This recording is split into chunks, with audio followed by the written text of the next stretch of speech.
So living with uncertainty. There may well be some light at the end of the tunnel with regard to the COVID-19 pandemic, the lifting of restrictions and things. But the uncertainty in our lives is not going to end there. It's not just suddenly going to go away because we're living in a very disruptive, uncertain, complex, and even ambiguous world. And the future can seem head-spinningly unpredictable at times. And we're living in a world now where absolutely anything is possible. And we need to prepare ourselves both personally and professionally for whatever comes our way.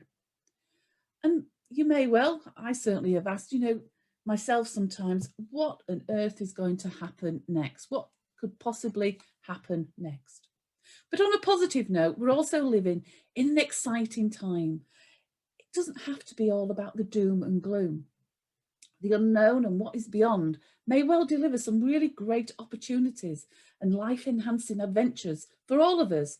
And often some of those best opportunities come along as a result of major trauma or incident in our lives. Uncertainty, however, can also fuel fear, stress, anxiety, which if we leave it unmanaged will inhibit our ability to perform and have a negative impact upon our well-being. In days of old, as cave people, we would leave our caves not really knowing what was lurking behind the rocks and the bushes as we ventured out onto the plains. And as a result, the fear that was triggered put our brains into a high state of alert and ensured our survival. Our survival instinct or fight or flight kicked in. And this primeval instinct of fight or flight has not evolved, and it cannot differentiate between a real danger, such as stepping out perhaps in front of a car, and the potential threats brought about by the unknown and uncertain times that we're living in. The brain has a very simple organizing principle.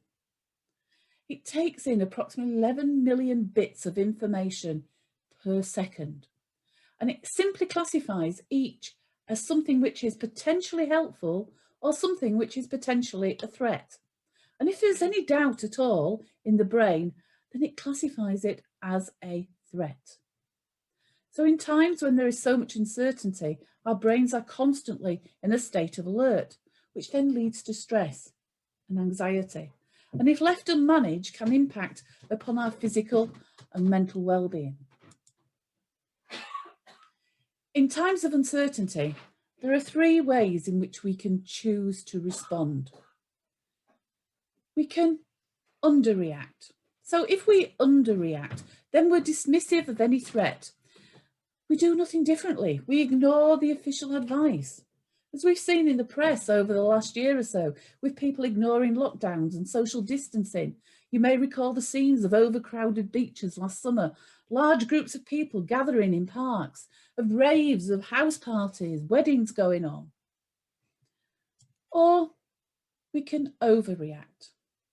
And again, just thinking about the current situation, the pandemic, an overreaction may mean that somebody, quite a young, healthy person, actually becomes quite obsessive about the virus.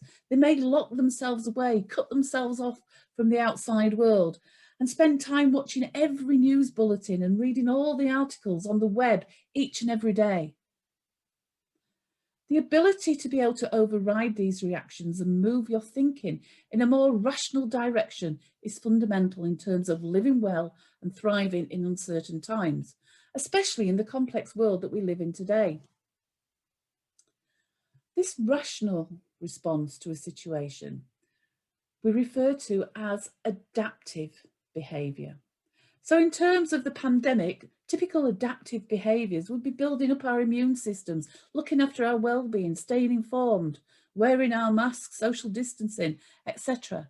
And as we begin to move out of lockdown, adaptive behaviour would be things like having the vaccination as a way of protecting ourselves and other people, observing the rules as the restrictions are lifted and not jumping ahead, thinking about the things that we will be able to start doing and taking the measures to make sure that we can actually do them in a safe way.